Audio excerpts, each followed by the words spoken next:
plane of breast implant insertion is very important. So let's discuss in this video today the plane of breast implant insertion.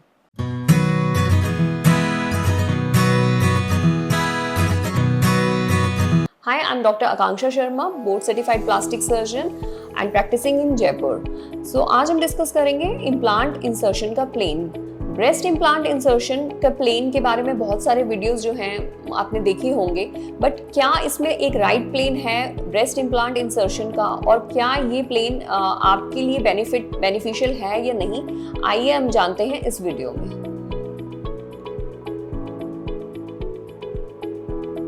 तो breast implant surgery एक बहुत ही fine surgery है जो आपकी life time आपके साथ रहने वाली है, क्योंकि ब्रेस्ट इम्प्लांट एक परमानेंट काइंड ऑफ सर्जरी है जिसमें आपका ब्रेस्ट इम्प्लांट प्लेसमेंट किया जाता है एंड वो आपके साथ लाइफ लॉन्ग रहता है। सो आपके लिए क्या राइट प्लेन है ब्रेस्ट इम्प्लांट सर्जरी का, सो इसको डिस्कस करना बहुत इंपॉर्टेंट है आपके सर्जन के साथ, स्पेशली जब आप कंसल्टेशन के लिए आते हैं। तो इम्प्लांट ऑफ ब्रेस्ट इंसर्शन हमेशा अपने डॉक्टर से डिस्कस कीजिए। एंड ये जो इम्प्लांट जो प्लेन है ब्रेस्ट इंसर्शन का, ये आप पे, आपके प्रोफेशन पे एंड आप कैसा ब्रेस्ट इम्प्लांट से शेप चाहते हैं, उन सब चीज़ों को बहुत मैटर करता है आपकी आउटकम के लिए।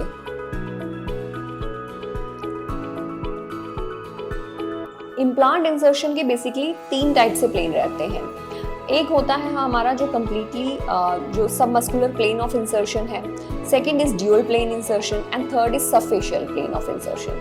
सो सबमस्कुलर इंसर्शन का मतलब है जो पेक्टोरलिस मसल है आपकी चेस्ट के ऊपर, हम उसके नीचे ग्लैंड डालते हैं। सब फेशियल प्लेन का मतलब है जिसमें हम आपकी ब्रेस्ट के नीचे एक जो फेशिया होता है, हम उसके नीचे ग्लैंड इम्प्लांट को डालते हैं, इंसर्ट करते हैं।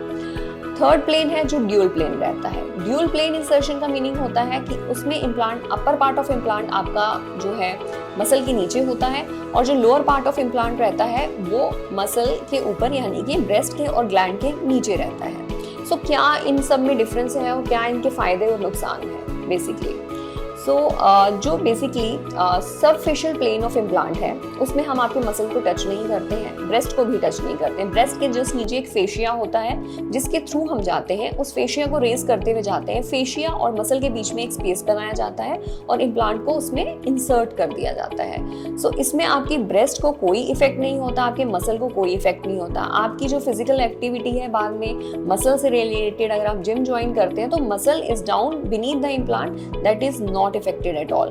Plus आपकी जो बाद में if you are going to breastfeed your child and other things also, it is not going to affect because we have not touched the breast tissue. We have gone subfacial, that is below the fascia of the breast. So breastfeeding भी intact रहता है and later on अगर आप muscle से related, gym से related कोई भी चीज़ करते हैं तो वो भी इफेक्ट नहीं होती है। Now coming to submuscular plane of breast insertion, जो submuscular plane है जिसमें आपके पेक्टोरलिस मेजर मसल है, उस मसल के नीचे अगर हम इम्प्लांट डालते हैं तो इसमें बेसिकली इशू क्या होता है कि जब भी आपकी मसल की मूवमेंट होती है, जब भी आप आर्म की मूवमेंट करते हो या फिर अगर आप लेटर ऑन जिम ज्वाइन करते हो, तो वो मसल जो होता है वो प्रोमिनेंट हो जाता है आपके इम्प्लांट के ऊपर। So that gives a very unnatural kind of appearance. आपकी एक राउंडेड अपीयरेंस ब्रेस्ट की नहीं आके एक मस्कुलर अपीयरेंस ब्रेस्ट की आती है। So that submuscular plane is mostly obsolete these days.